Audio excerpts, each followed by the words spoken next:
This is the notorious, the infamous, the scandalous flush attack video poker machine. What's up with that? I'm going to tell you. I'm Lawton Barnes, and you are in the metal shop. Okay, to be fair, this machine is not inherently evil. It's not even haunted, but it does have a bad reputation. And when this machine came out, these are the rules of the flush attack game. They would have a whole bank of these machines in the casino. They're all networked together, and the players are paying into a progressive jackpot.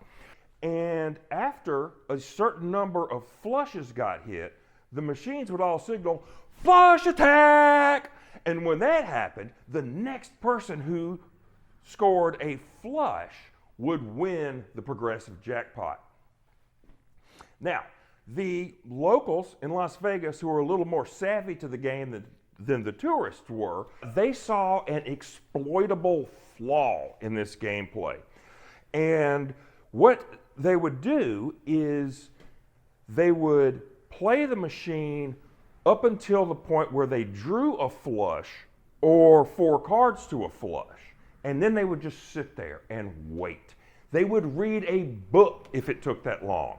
But they would sit there and not play the game. Meanwhile, the tourists who are less savvy, they keep pumping their money into the machine to build up that progressive jackpot.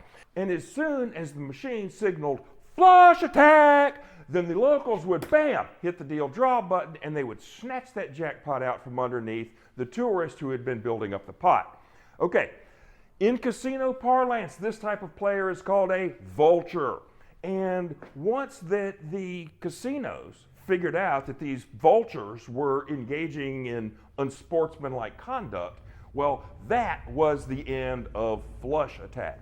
And when I saw this come up in an auction, I knew I had to have it. It's in non-working condition. It was $50 by the time I paid all the auctioneer's fees on it. And why don't we just plug it in and see what's happening?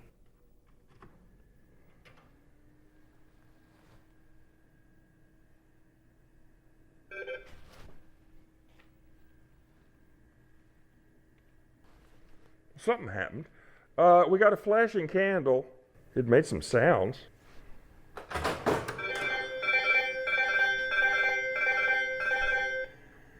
Cool. Okay, really, this is not the worst thing that can happen. The monitor is out, and what we've got is a condition here called playing blind. I can see that it's doing things. I can hear that it's making sounds. I got a light on over there. So right away, we know the problem is with the monitor. This will have to be fixed before we can move on to anything else. Just taking a look at this thing. Okay, the buttons are in really good shape. The fluorescent lighting is off. We may have burned out bulbs there. That's our MPU board, main processing unit. I didn't hear this bill validator making any noise. To get the hopper out, this comes off, this comes out. That's a nice hopper. Man, that thing's built like Fort Knox. Bet you could put $1,000 in that thing. Cool. Okay, and what else we got? Test. I didn't think that would do anything. And okay, that's a degaussing button for the monitor, and I heard it go bonk when I pressed it. So the monitor's getting power, and I think that I would like to pull it out. I'm going to power off first and get a Phillips head over here. And let's pull it. Oops, connector. All right, that has got a big steel box around it. Okay, so we have a, how do you say that? Toei? Toei? I don't speak Japanese. This monitor appears to be totally dead, blacked out. And when that happens, it's usually because the high voltage circuit has failed. That's where I'm going to start my troubleshooting. And just by way of a quick visual inspection of the rest of this machine, this door for the bill box, that door needs a little help. It seems loose. Our meters, coin in, coin out, drop coin, and attendant pay, are on the side, and they use a round key. And let's look at the manufacturer's plate down here. We've got video game model number SG1, Sigma game, and a Colorado device stamp from 2000 was probably the last time it was installed in a customer location. But we don't have a date of manufacture on it. And I would like to know when this machine was built. I have a copyright 1994, Sigma Game Inc. So this must have come out some point after 1994. That makes it a good bit newer than the machines you see behind me. I'd say we're looking at a late 1990s machine. And I guess the next thing to do is to crack into this monitor case and see what's up with that. Okay, hold up, time out.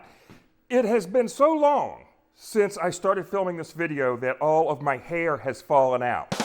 And yada, yada, yada, I couldn't fix the monitor. It turns out that the monitor in this machine is an EGA monitor that uses a non-standard refresh rate. And I had no schematic diagram, no parts, no replacement monitor, so I had to improvise.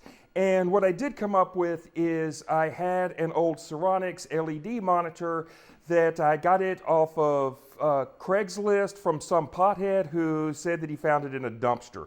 And I'm not going to make a video about that because seriously, nobody needs to hear about that guy.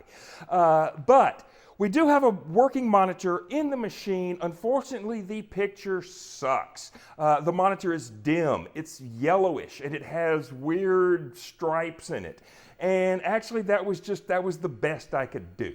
So let's give this thing a whirl and see how to play the game of flush attack.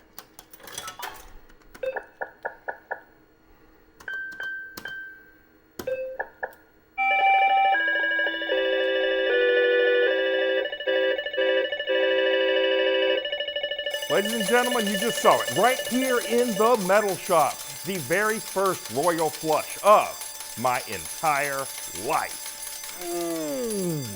One of the things I do like about this machine is it has great sound and graphics. All the buttons light up. I mean, it's pretty solid except for the monitor itself. Now, let me show you some of the maintenance screens on this machine. There are 3 keyholes on the side of it here. The top one is your jackpot reset key. And it used to work and now it doesn't, and in light of the monitor condition, I'm not going to try to figure out why. So the second key down is going to be your statistical meters, and the one that's most of interest to me right here is this one that says PO at 91.15%, because what that is payout. This is another term for return to player, and it means that if you put $100 in this machine and play it to the very best of your ability, then you can expect to get $91.15 on average back out of it in winnings, with the remainder being the house's cut. The third key down is called last, and it shows you the last hand that was played in the event that a player has to have a hand pay from a casino attendant. If I can't get the monitor any better than this, I don't really want this machine in my collection. And I'm going to try to unload it for like $100. And if I can't get that, it's going to end up on the side of the road for the scrap metal collectors. So flush attack, see ya, wouldn't want to be ya. But as for the rest of you people, hey, keep on rocking like Dockin'.